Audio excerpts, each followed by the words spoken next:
muriko murabana natwe makuru n'ibiganiro vya misi yose twama tubashikiriza. Uyu n'umwanya w'amakuru agezweho ariko aravugwa cane irya nino ngaha mu gihugu cacu c'u Burundi. Nkuko mubizi twama tubashikiriza inkuru ziba ziriko ziravugwa irya nino yoba ngaha mu Burundi, mu karere ka Afrika y'ubuseruko, ndetse n'izindi nkuru zose ziba zigezweho ziba ziriko ziravugwa cane mu bimenyesha makuru bitandukanye ku mbuga ngurukana bumenyi ndetse n'ahandi hatandukanye. N'amakuru rero ari buze kugaruka kuyarabana na politike, umutekano n'izindi zose ziriko ziravurwa. Sangwa kaze rero mwese abanywanyi bacu tugiye kubana, nizere ko aho muri irya nino hatandukanye mumeze neza kandi mwafyonze kuri sabone. Niba utarayifyonda ko uba uriko urateba cane, kano n'akaryo keza ko kugira ufyondeko turonse amakuru y'ibi n'ibiganiro vyacu uraje uba mu bambere bashikirwa navyo. Perezida Ndayishimiye mu gihugu ca Uganda. Niki Perezida Ndayishimiye yagiye kurondera muri ico gihugu? Ese vyatangajwe nande? Turaza kubimenya muri ano makuru. Vyose twabibatohoreje muraza kubikurikira. Hari agace muri Republika Iharanira Intwaro Rusange ya Kongo kuri ubu kagoswe n'igisirikare ca Kongo. No mutekano n'amakuru y'umutekano yihuta cane muri ico gihugu. Ivyo bikaba vyabaye inyuma y'itangazo ry'umukuru w'igihugu ca Kongo Felix Tshisekedi yarahije gusohora iryo tangazo.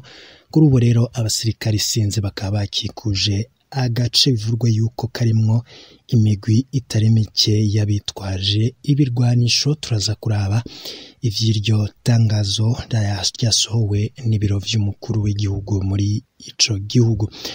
Kumenya izindi nkuru zose zitandukanye nakubwiye mu mfunyapfunyo uraza kuzikurikira mu idonido. Ico utegerezwa gukora no gufyonda kuri sabone kugira dushize ko inkuru ube mu bambere bashikirwa nazo. Nizere ko abari ngaha mu Burundi mwese bumeze neza, abari mu bihugu vy'ababanyi ndetse n'abari mu makungu ya kure, ndizera ko mumeze neza. Mbere yuko turaba izirabana n'umutekano, reka tubanze dutangurire ku nkuru iriko iravugwa cane ngaha mu Burundi. Perezida Ndayishimiye agiye kugendera igihugu kibanyi ca Uganda. Mu makuru dufise nuko Perezida Ndayishimiye agiye kugira urugendo rugira kabiri kuva atorewe kurongora Burundi. Nkuko rero amakuru dufise vyatangajwe mu itangazo rigenewe abamenyesha makuru, bigatangazwa n'ibiro vya perezida bijejwe kumenyesha makuru. Iryo tangazo rikaba ryasohotse kuwa 27 z'ukwezi guheze kwa kane mu mwaka 2021. Perezida w'igihugu c'u Burundi Ndayishimiye akaba azogira urugendo mu gihugu cibanyi ca Uganda, akazokwitaba ibirori vy'ukurahira kwa mugenzi we Yoweri Kaguta Museveni. Mu makuru dufise nuko isekeza ryo gutahukana impunzi ryariko riraba mu gihugu ca Uganda mu ikambi y'impunzi ya Nakivale. Kuri ubu ngo vyoba tebejwe no kuba Perezida Ndayishimiye ategerejwe yuko azoja muri ico gihugu ca Uganda. Kandi amakuru yo kwizera dushikira nuko nubwo hatatangajwe ibindi bintu bishobora gutuma Perezida Ndayishimiye aja muri ico gihugu, ariko ngo intumbero nyamukuru no kugira Perezida Ndayishimiye akangurire ndetse asabe zimwe mu mpunzi z'abarundi ziri muri ico gihugu cane mu ikambi ya Nakivale yuko utahuka mu gihugu c'amavukiro. Ndakwibutse ko n'imiburiburi impunzi 4,000 z'abarundi arizo zari zaramaze kwiyandikisha kugira zitahuke mu Burundi. Vyongeye kandi hari zimwe mu mpunzi kuri ubu ngubu zimazeyo igihe amezi atari make zitegurira gutahuka, ariko bikaba vyaratevye kubera ikiza ca COVID-19. Ntago biramenyekana neza nimba Perezida w'igihugu c'u Burundi Ndayishimiye ariwe azotangaza icese ugutahukana izo mpunzi ziri muri ico gihugu ca Uganda mu rugendo azomara muri ico gihugu. Ko inyuma y'izindi ngendo yagiye agirira mu bindi bihugu bitari muri Afrika y'ubuseruko, akaba rero ari amakuru atandukanye tuba dufise. Gusa kuva yaja ku butegetsi hari kwigenekerezo rya 18 mwaka w'ibihumbi 2020 Perezida Ndayishimiye akaba ari rwo rugendo azobagiriye mu gihugu ca Afrika y'ubuseruko. Ibindi rero kubirabana n'urugendo rwa Ndayishimiye muri Uganda tukaba tuzobibamenyesha mu makuru yacu ataha tubabwira uko vyose vyifashe ndetse n'ibindi tutandukire n'inkuru zirabana n'umutekano muri Republika Iharanira Intwaro Rusangi ya Kongo. Mu makuru yibanze dufise kubirabana n'umutekano nuko muri Kivu ya ruguru ndetse na Ituri ivyo bice byose bikikujwe n'abasirikare isinzi b'igihugu ca Kongo. Leta ya Republika Iharanira Intwaro Rusangi ya Kongo kabitangaza ko intara za Kivu ya ruguru ndetse na Ituri mu buseruko bw'ico gihugu kuri ubu zigoswe. Iyo ngingo ikabifashwe biturutse ku bwicanyi bubandanya bwiyongera muri izo ntara zibiri bukorwa n'inyeshamba zigwanya ubutegetsi bw'ibihugu bibanye hamwe n'izirwanya ico gihugu nyene ziyongera cane muri ako karere. Cegera c'umushikiranganje wa mbere akaba n'umushikiranganje w'intwaro yo hagati mu gihugu yitwa Daniel Aselo Okito kabibwiye abamenyesha makuru ko ingingo ifise intumbero yo kugarukana umutekano muri ako karere. Akavuga kandi ko ngo yafashwe n'umukuru w'ico gihugu Felix Tshisekedi mu nama yarahejeje gukorana n'inama nkuru ijejwe kwivuna umwansi nijoro kuwa gatanu. Hari hajeje kandi kuba inama ya mbere y'abashikiranganje herutse kwemezwa n'inama nshingamateka kuwa mbere uheze. Itangazo ry'ibiro vy'umukuru w'igihugu ikaba rivuga ko mu masaha ari imbere no kuvuga kuri uno wa gatandatu umukuru w'igihugu aza gusohora itegeko begirizwa risigura neza ingingo muri Republika Iharanira Intwaro Rusangi ya Kongo ibitigiri bifiswe n'ishami rya ONU ryitaho impunzi kw'isi vyerekana ko abantu imiliyoni 5 bataye izabo bagahungira hagati mu gihugu. Igitigiri ca mbere kinini muri Afrika kikongera kikaza ubwa kabiri kw'isi yose. Ibi kandi bije inyuma yaho twari twabwiye ko Perezida wa Republika Iharanira Intwaro Rusangi ya Kongo Felix Tshisekedi kuri uno wa kane yari yemeje gufata ingingo ruhasha ku mihari yitwaje ibigwanisho mu buseruko bw'ico gihugu.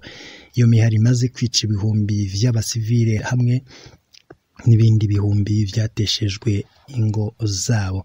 Mu kiganiro n'abamenyesha makuru ku mugwa mukuru Kinshasa, Tshisekedi ari kumwe n'umukuru wa kanama kaburaya Charles Michel yakaba yavuze ko agiye kurondera umuti urama uzogabanya ubwo bwicanyi mu buseruko. Ibi kandi akaba bishikirije inyuma y'umushikiranganje wa mbere aherutse kuvuga ko ngo ako karere gashobora gushigwa mu bihe bidasanzwe nk'ivyo mu ntambara kubera ubwicanyi buhabera. Jean-Marie Michel Sama Lukonde akaba yarabwiye abashinga amateka ku munsi wa mbere ko ingingo zose zishoboka zizofatwa. Akarere ko mu buseruko bwa Kongo gakekwa ko ngo karimwo imigwi 122 yitwaje ibigwanisho ari mu ntara zose ziri kuri ubwo rubibe. Uvuga ko sasika inganda kurusha iyindi ni ADF wamuka muri Uganda mu kwezi kwa gatatu. Onikaba yavuze ko ngo maze kwica hafi abantu 200 kuva uyu mwaka utangura hamwe n'abarenga 40,000 wakuye mu zabo. Ngorera mwe mu makuru yagaruka ko cane boze mu gihugu bijya byari kuba nihashake haze igisoda cyakije gutera Burundi nta bantu bangana kujya ngo kwitwa nawe igisoda ariho kiri hariho ubutegetsi je no vugana namba twara umugwi twara kagwi abantu bavuga ngo hariho leta ahubwo hari hakagwi agashira hamwe. None murumva inziga ingene yari yatwiziziye abantu bakicwa urorera gutya mukimbika inogo mukabahamba ahantu hamwe mukamara umwaka wa mbere wa kabiri wa gatatu wa kane wa gatanu wa 20 wa 30 atanu ashobora kuvuga ati erega bahamvye hajya nagire umwe. None mugira ingene wokwimba ikibanza hagufi ya commune musitani aratabizi hano buri musitani ari kuvuga ati ngiriku natwe kuvuga ngo ngaho hari indongozi twari mu bugaragwa igihugu tutazi urubibe rwacu harugarukira ko kugira habe ubutegetsi nuko abanza kuba urubibuka rubona. Usanga twebwe amaso kuva tuvuye mu buja yarazivye, tuguma duhumirije ntitwigira tubona yuko ari igihugu gifise imbibe kugira kigira ubutegetsi, kuko atarubero hari muri babayerera nyene ubutegetsi biba bigoye. Hanyuma rero noca mvuga nti hategeye turava mu bugaragwa rero turinjira mu gihugu c'isezerano.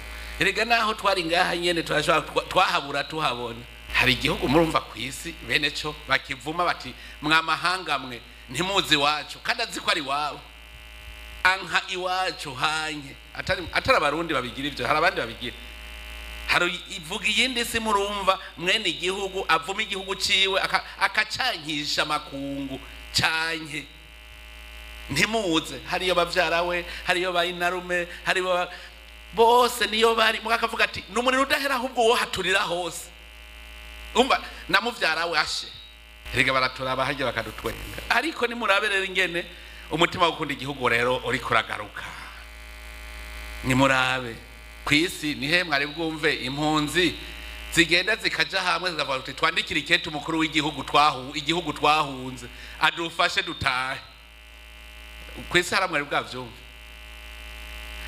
Impunzi iri mu minwe yishiramwe mpuzamakungu zikandika ikete neza ziti dufashe twitahire. Kare bo bajije ayo makungu yene bati dufashe dutahe, ukabona nibo nyene ahubwo babanduka menga nibo batawe kwiyumvira ivyo ari byo bikabura. Je narabajije nti ndongozi yose yitegerezwa kubizi ahigeze, mbere kanamya niyo yavuye. Kutamenya ko yavuye n'ingorane, kuko ari umuntu agera mu kibanza akibaza ko yavutse ari umukuru w'igihugu, sibyo? Akibaza ko yavutse ari umushinga mateka, akibaza ko yavutse ari general, akibaza ko yavutse ari uramatari. Ntabwo bizaza kumamende bamenye byiyo iyo yavuye ahageze niyo agomba kuba.